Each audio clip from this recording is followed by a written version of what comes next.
Right, so we've tillered our bow now, and we're at a stage now where we've got to prepare the horn for the nocks. We're going to be using a black buffalo horn. It's just a raw horn. We're going to drill into there around about 1.5 inches with a drill bit, which is a wood boring drill bit which has been ground off to an angle. Once we've drilled that, then we will match the tips of the bow to fit the horn and nock slot exactly. Okay, so we're going to drill straight into the centre of the horn. We need to keep a little about 1 inch, well, 3/4 inch above the centre, so we've got enough room to actually cut the nock and have the lip of the nock. Okay, this stuff stinks while you're cutting it, but never mind.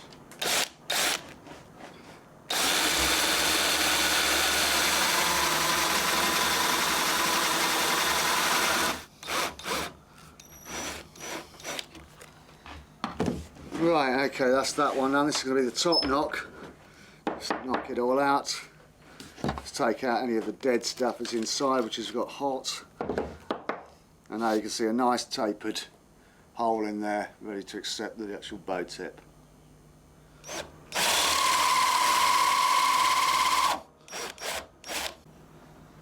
Right, okay, so we've drilled both of the pieces of horn now. It's going to be our bottom nock, the smaller of the two.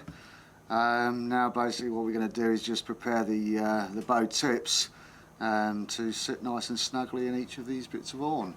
So it'll be over to the linisher.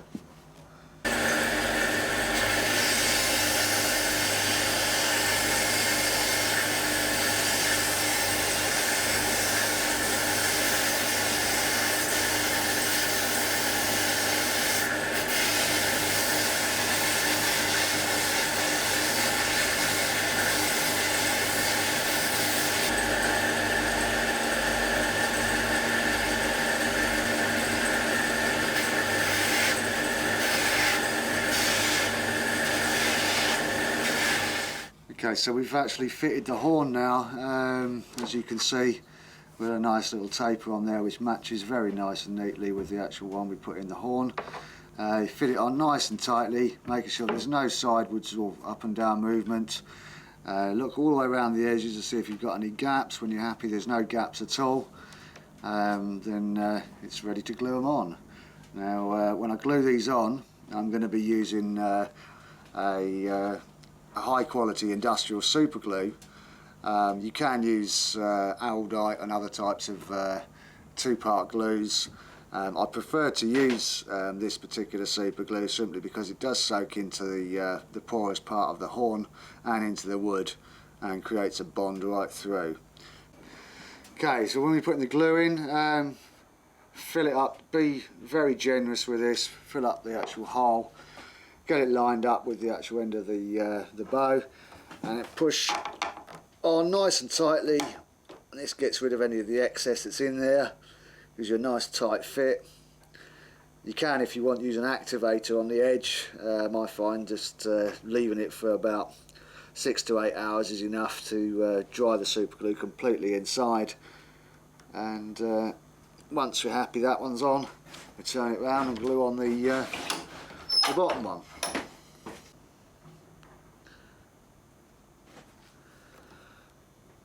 Okay, I'm happy with those now, so this will now go on the rack for about 8 to 10 hours, and the next stage will be to start carving the horn into nocks.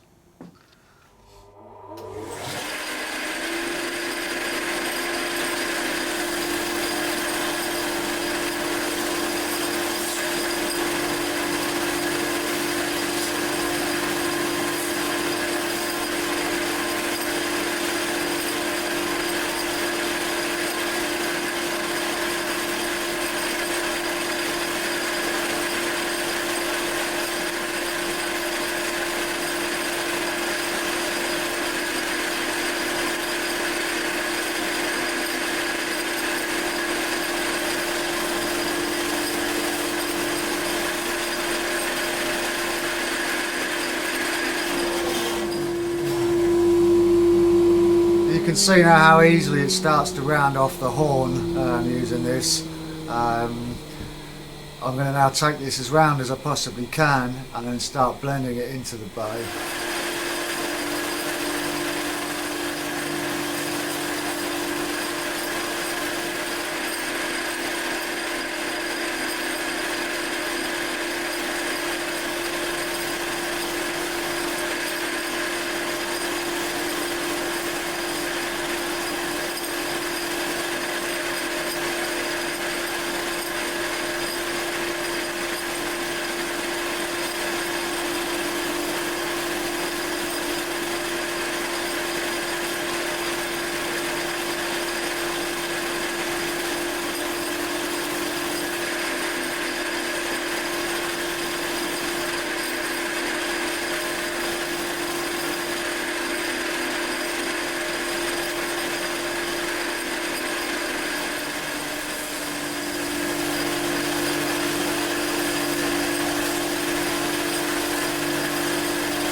Right, so we've got it now over to the bench and in the vise. What we're going to do now is just going to blend the wood now into the knock. From using the linear shell, we've created a small groove in here, but it's not really that much of a problem. We're now going to use a metalwork file and work around about 4 to 5 inches from the up the bow limb and work our way in, just making it nice and smooth.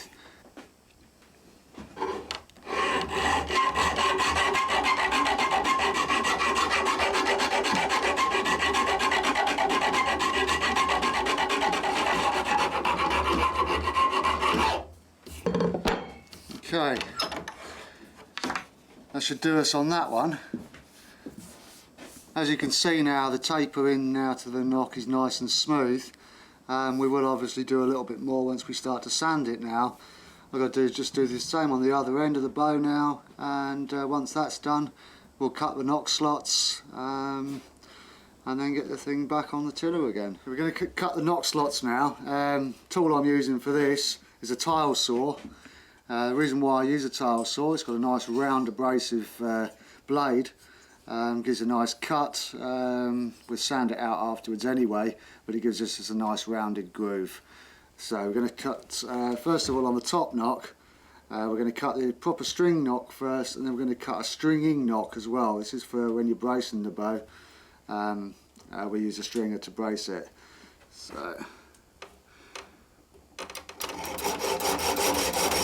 when I'm cutting this, I'm cutting it around about 1 mil to 2 mil above the angle here. Just gives me a nice little strong lip here, which you'll see once I've cut it.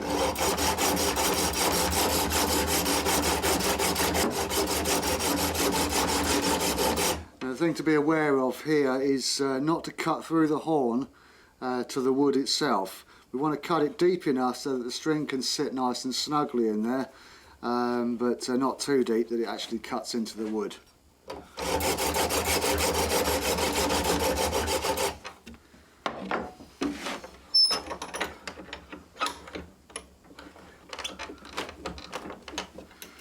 Now once I've cut the actual initial straight across here, I'm going to start cutting the angle now. The angle I want on this is around about 45 degrees, maybe a little bit less, between 40 and 45 degrees. So the string, once it sits in there, it'll be sitting in the groove all the way at brace.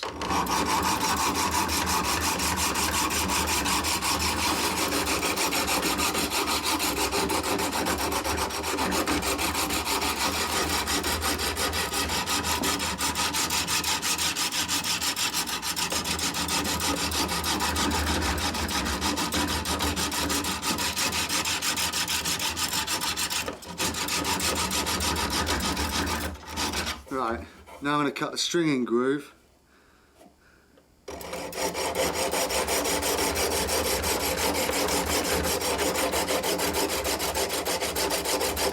This one doesn't really have to go right round the angle, it just needs to be a nice straight cut, deep enough for your stringer to go in, so it doesn't actually get snagged up with your main bowstring when you're stringing it.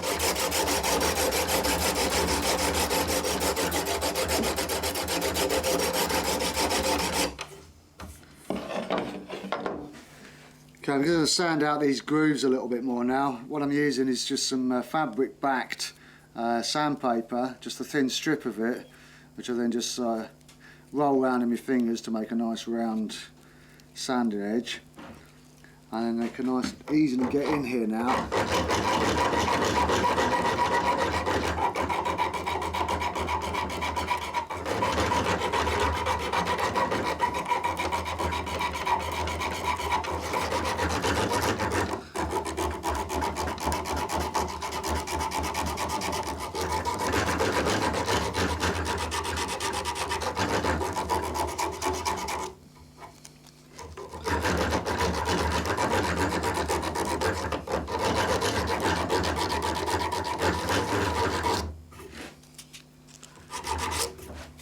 Okay, so that's the top knock done now.